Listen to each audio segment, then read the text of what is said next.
Well, Merry Christmas Eve. Today is Christmas Eve, and in our house, what we always do is we have a lot of little finger foods. We kind of snack for hours while we watch our favorite Christmas movies, which are Love Actually, Bad Santa, and Charlie Brown's Christmas. quite the mixture. And then we have all these different finger foods, and one of the things I have is a cheese ball. It's fantastic. Great for Christmas Eve, great for Christmas Day, great for those New Year's parties that'll be coming up next week. Even Boxing Day, if you're living in the countries where they have Boxing Day, which always surprised me, because when I lived in Canada, we first moved to Canada, there was Boxing Day. And I thought, people are going to go out and box. But it turned out that it was a day that you get rid of your boxes. We didn't have that in Switzerland, so it was a little surprising. All right, let's have a look here. What we've done here, what we have here is, this is a Walnut Pesto Cheese Ball. It uses the same pesto we used in the previous soup recipe. And what I've done here is we've drizzled extra pesto sauce over the top. So you take some of this and, oh yeah, on a cracker, just as it is. Yeah, this is great. Let's go in the kitchen and make some right now.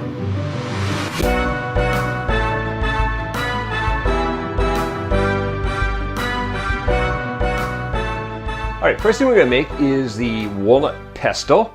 And what I have here for the pesto is I have 1 ounce or about 30 grams of grated Parmesan cheese, finely grated. Actually, make sure you watch the Kitchen Tech video on that, because it's really, you don't wanna be using that stuff that comes in a can or anything like that. You want to be using real Parmesan and grated this way.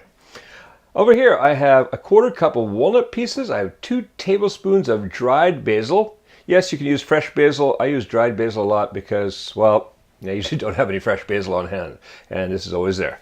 And then I have 2 cloves of garlic crushed, and here I've got a 1/2 cup of olive oil. Now, right now I'm making just the right amount for this cheese ball, but I highly recommend that you make more. You know, double, triple, quadruple the recipe. You can keep this stuff in a little jar or something, keep it airtight, and it's fantastic on pasta and things. First thing I'm going to do is throw the walnuts in there and the basil. All I want to do is I always chop those up a bit, and looks like somebody forgot their lid, so I'll just put my hand on top of there. And I'm just going to pulse this.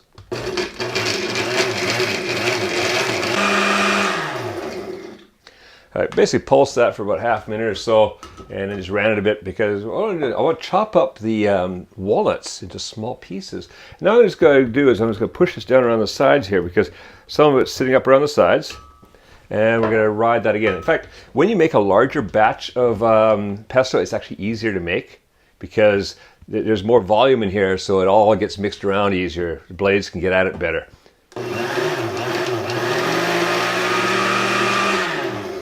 All right, let's get the garlic in there. Quickly mix that in. And now what I'm going to do with this open, I'm going to slowly drizzle in, while it's running, I'm going to drizzle in the olive oil. And here we go.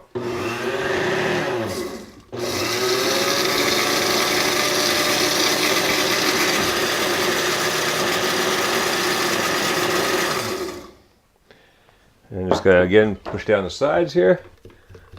All right, make sure we're getting everything that's going to get mixed into there. I've drizzled in a little bit over half the olive oil right now. So now, I'm going to get that Parmesan cheese in there. I'm going to run it again, and then we'll just drizzle some more olive oil in until it just all mixes together nicely.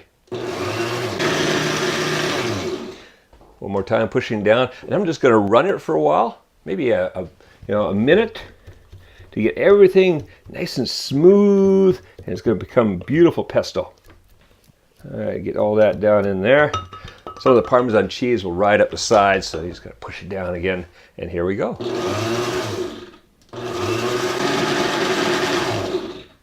Oh, that is looking good. Yep.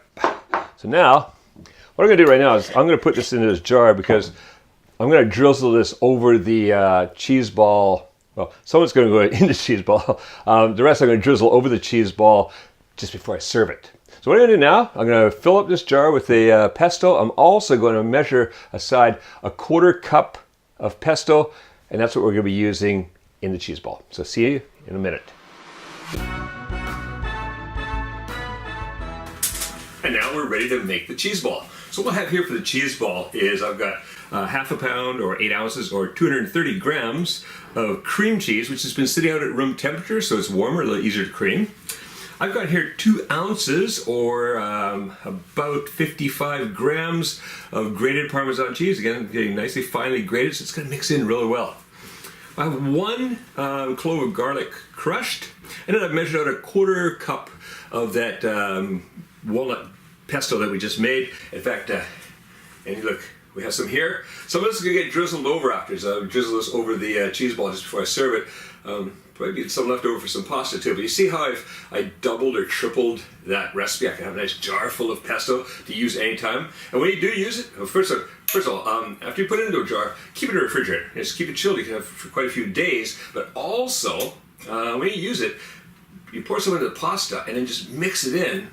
And I like to even put a little bit more Parmesan cheese on top of it. I make a snowy mountain of my pasta. All right, let's start by creaming the cream cheese. It's going to go in a bigger bowl. And first I'll just cream it a little bit, and I'm going to cream the garlic into it. So there goes the garlic. I'm just going to cream that. First of all, we want to get the cream cheese soft, and also I want to distribute the garlic throughout it. So now I'm going to add in a little bit of Parmesan cheese, and in goes the pesto. The reason I'm not adding all the Parmesan cheese because it makes it easy to mix it first, and I'm slowly going to add the Parmesan cheese in. It's going to thicken up a bit when that happens, and it's going to make it a little harder to get all nice and combined. So first, I'm going to combine this until it's all even, and then we'll add in the rest of the Parmesan.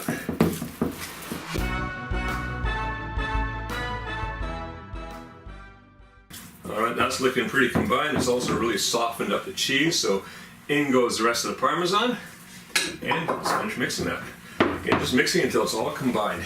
Get all that Parmesan cheese worked into the other cheese.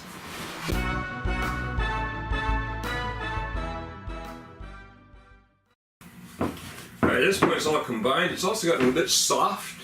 So what we're going to do now, we're going to form it a bit into a ball.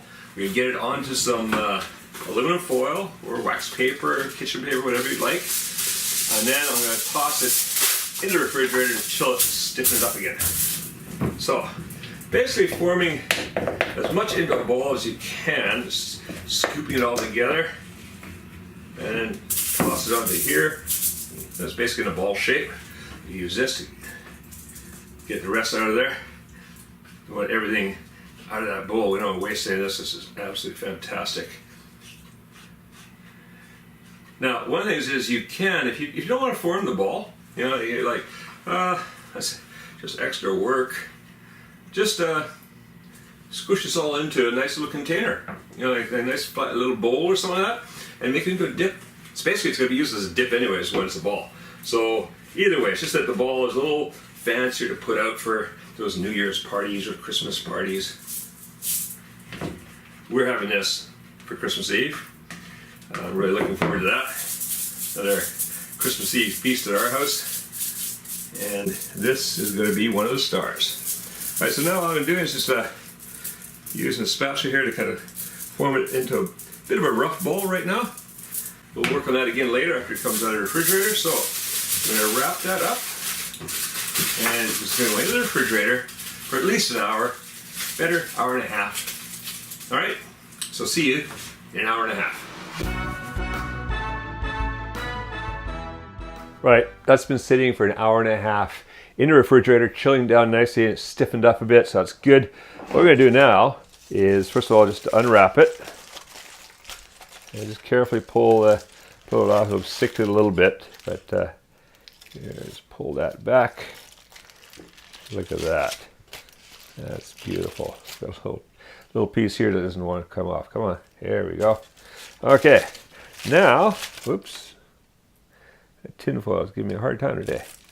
Right. Okay, now just use our favorite spatula here and just kind of work that off. Look at that.